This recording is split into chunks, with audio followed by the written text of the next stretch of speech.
ஷியாவோட குட்டி ஃபார்முக்கு உங்களை அன்போடு அழைக்கிறேன். இன்றைக்கி வீடியோவில் நம்ம பார்க்க போகிறது வெத்தலை கொடி வீட்டில் எப்படி வளர்க்குறது, அப்படி இல்லைன்னா மாடி தோட்டத்தில் எப்படி வளர்க்கலாம் அப்படிங்கிறத பற்றி தான். இதுக்கு என்ன மண்கலவை எடுத்துக்கணும், எப்படியான பராமரிப்புகள் பண்ணணும், என்ன மாதிரியான உரங்கள் கொடுக்கலாம், அதை பற்றியெல்லாம் விரிவாக சொல்ல போகிறேன். வாங்க வீடியோக்குள்ளே போகலாம். இன்றைக்கி எங்கள் வீட்டில் நான் வச்சுருக்கிற வெத்தலை கொடி உங்களுக்கு சாம்பிளுக்கு காமிச்சிருக்கேன். நான் ஆல்ரெடி நர்சரியிலேருந்து வாங்கிட்டு நடவு பண்ணிட்டேன். மறுபடியும் இது இன்னும் நிறைய துளிர்கள் எடுத்து வளர்கிறதுக்கு என்ன பண்ணலாம் அப்படிங்கிறத பற்றி தான் சொல்லியிருக்கேன். நான் இது எங்கள் வீட்டில் வளர்க்குறதுக்கு 3வது செடி. இது ஃபஸ்ட்டு 2 டைம் செடி வாங்கி 2யுமே நட்டு இதே மாதிரி தான் நட்டேன். ஆனால் என்ன தப்பு பண்ணிட்டேன்னா, கம்ப்ளீட் வெயிலில் கொண்டு போய் வச்சுட்டேன். வெயிலில் வச்சதுனால செடியோட வளர்ச்சி முற்றிலும் பாதித்து, சொல்லப்போனால் கருகியே போயிடுச்சு. அட்லீஸ்ட்டு கொஞ்சம் பெரிய செடியாக இருந்திருந்தால் கூட தாக்கு பிடிச்சிருக்கலாம். இது செடி மொத்தமாகவே கருகி போயிடுச்சு. அதுக்கப்புறம் தான் எனக்கு தெரிஞ்சது வெத்தலை கொடி ஓரளவுக்கு நிழல்லையே வளரக்கூடிய கொடி. இது ஏதாவது ஒரு மரத்துடைய நிழலில் கூட வச்சு அந்த மரத்தில் பற்றி வளர்கிற மாதிரி நம்ம வைக்கலாம். இந்த செடி பாருங்கள், இதில் கீழே எந்த இலையுமே இருக்காது. இது நம்ம ஸ்ரீயா இவங்களுக்கு ஹேர் கட் பண்ணி விட்டாங்க. மொத்தமாக குழந்தைகள் பொதுவாக பக்கத்தில் இருக்கும்போது இந்த மாதிரியெல்லாம் செய்வாங்க. அதை நம்ம கரெக்டாக சொல்லணும். இலைகளெல்லாம் பறித்தா செடி போயிடும் அப்படிங்கிறத ஆரம்பத்திலே நம்ம சொல்லி கொடுக்கணும். அதுக்கப்புறம் தான் இப்போ சொல்லி அவங்க பறிக்காமல் இந்த இலைகள் துளிர்கள்லாம் வர ஆரம்பிச்சிருக்கு. வெத்தலையோட துளிர் பார்த்திங்கன்னா இப்படி தான் இருக்கும். ஒரு சின்ன பேகுக்குள்ளேருந்து வெளியே தானாக வர்ற மாதிரி இருக்கும். நான் பார்த்த வரைக்கும் பெரும்பாலான வீடுகளில் வெத்தலை செடின்னு கற்பூர வெத்தலைன்னு ஒன்று வச்சுருப்பாங்க. அது ரொம்ப காட்டமாக இருக்கும். நான் சாப்பிடும்பொழுது சுறுசுறுன்னு இருப்பேன். இது நம்ம நார்மலாக அர்ச்சனைக்கு பயன்படுத்துவாங்க, தாம்பூலத்துக்கு பயன்படுத்துவாங்க இல்லைங்களா, அந்த நாட்டு வெத்தலை. பொதுவாக இந்த வெத்தலை கொடியோட ஸ்பெஷாலிட்டி என்னென்னா, ஒவ்வொரு கணுக்கள்னால் எந்தெந்த இடத்துல எல்லாம் இலைகள் வளருதோ அந்தந்த இடத்துல இருந்து புது வேர்கள் விட்டு முளைக்க ஆரம்பிக்கும். இதை சரியான முறையில் நம்ம நடவு பண்ணோம்னா நிறைய துளிர்கள் ஒரே செடியிலே எடுக்க வைக்கலாம். வாங்க இது எப்படிங்கிறத பற்றி நான் சொல்கிறேன். பொதுவாக நான் புதினா வீடியோலேயே உங்களுக்கு மென்ஷன் பண்ணியிருப்பேன்.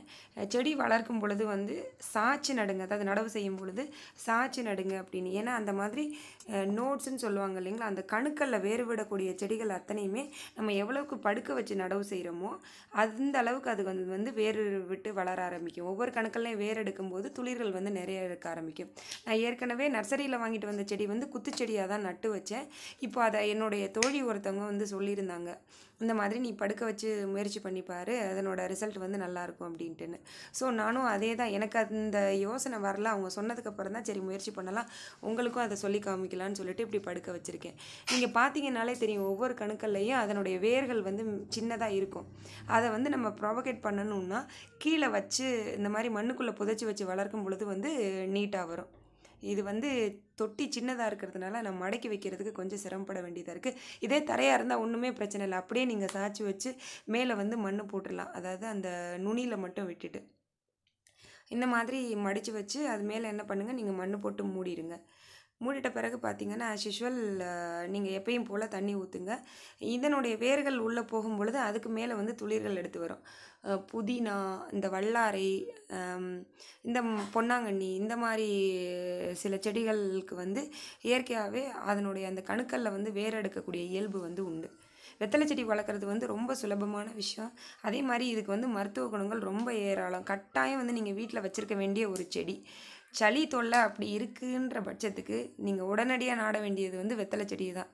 நான் ஏற்கனவே சொன்ன மாதிரி என்னோடய குழந்தைக்கு சளி மருந்துக்காக தான் இந்த செடிகள் எல்லாம் நான் கலெக்ட் பண்ணி வைக்க ஆரம்பித்தேன்.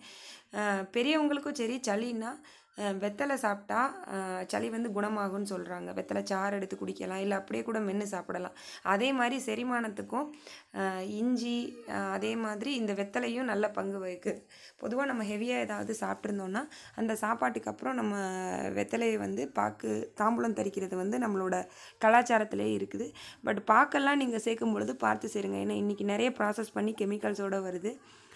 எப்படி நம்ம அதை ஆரோக்கியமாக எடுத்துக்கலான்றதை பற்றி யோசித்து எடுக்கணும். நம்ம மாதிரி தண்ணி ஊற்றி நீங்கள் செட்டில் பண்ணிட்டீங்கன்னா அது ஆட்டோமேட்டிக்காக ஈஸியாக வளர ஆரம்பிச்சிடுது. மண்கலவைன்னு எடுத்துக்கிட்டோன்னா நம்ம எப்பயும் போல் மக்கிய சாணம் இல்லைன்னா வெர்மி கம்போஸ்ட்டு அதோடு சேர்த்து நான் கோகோபீட் கொஞ்சம் எடுத்துக்கிட்டேன். கோகோபீட் கட்டாயம் எடுத்துக்கோங்க. அப்படி இல்லைன்னா மணல் சேர்த்துக்கிடுங்க. இந்த வீடியோ உங்களுக்கு பிடிச்சிருந்ததுன்னா ஃப்ரெண்ட்ஸ் கூட ஷேர் பண்ணிக்கோங்க. மறக்காமல் லைக் பண்ணுங்கள், சேனலை சப்ஸ்கிரைப் பண்ணுங்கள். நன்றி.